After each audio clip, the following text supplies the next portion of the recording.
خبروں کے سلسلے کو آگے بڑھاتے ہوئے رخ کریں گے سندھ کا، جہاں سے رپورٹ کر رہے ہیں ہمارے نمائندہ خصوصی سفیر حسین نقوی۔ ملک بھر کی طرح خیرپور ناتن شاہ میں بھی مجلس عزاداری کا سلسلہ جاری۔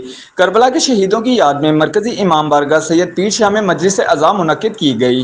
مجلس عزا میں علامہ مبشر مہندی نے خطاب کیا۔ مجلس عزا میں نواسۂ رسول اور ان کے جانثاروں کی جانب سے دی گئی لازوال قربانیوں کو یاد کیا گیا۔ مجلس عزا کے بعد مرکزی ماتمی جلوس علم عباس کے ساتھ مرکزی امام بارگاہ سید پیر شاہ سے برآمد ہو کر ماتمی جلوس سینکڑوں عزاداران امام حسین علیہ السلام کی شرکت۔ عزاداران امام حسین نے نوحہ خوانی اور سینہ کھوپی کر کے امام حسین علیہ السلام کو پرشا پیش کیا، جس کے بعد مرکزی ماتمی جلوس اپنے روایتی رستوں سے ہوتا ہوا واپس امام بارگاہ پیر سید شاہ میں اختتام پذیر ہوا، جبکہ مومنوں کی جانب سے مجلس کی گزرگاہوں پر سبیلوں کا اہتمام کیا گیا۔ اس موقع پر پولیس کی جانب سے سیکیورٹی کے انتہائی سخت انتظامات کیے گئے۔ پولیس کی جانب سے شہر کے داخلی اور خارجی رستوں پر بھاری نفری تعینات کی گئی۔